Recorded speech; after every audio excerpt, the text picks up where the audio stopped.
This is a car-to-car crash that is not required in any safety rating or regulation. We have 3 EX90 cars in this test, the first ever public test with 3 electric cars in a single sequence. This test recreates a typical real-world scenario when the driver might not be able to see an object and brake in time. The first car runs at 50 kilometers an hour towards the second car, but managed to brake to full stop just in time, avoiding a collision entirely. The automatic emergency braking, also known as AEB, is an example of the preventive safety features thanks to EX90's advanced sensor set.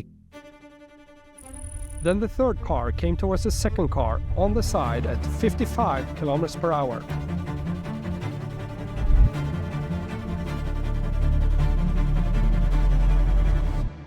Hitting it in the middle, directly towards where the occupants are sitting.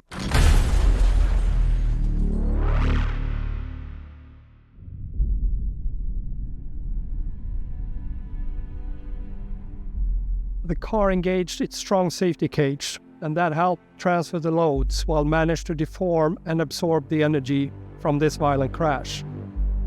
These structures follow the same principles like in the world-first technology we introduced in 1991, called the SIPS, Side Impact Protection System. And of course, the side airbags and inflatable curtains were also activated immediately at the impact, and that helps to protect the occupants. In the side impacted EX90, we had 3 crash test dummies, and in the EX90 exposed to a frontal crash, we also had 3 dummies. The energy in this crash test is about 30% higher than the most severe standardized side impact tests required today. There would have been no serious injuries, according to the data that we collected from these cars and the dummies. In our industry-leading crash laboratory, we could recreate almost any accident in real life.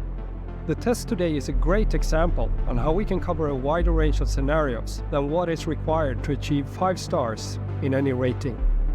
It is essential to meet our pioneering safety standard for safety in the real world, so we can create safer cars to better help protect people and accelerate to a future of 0 collisions.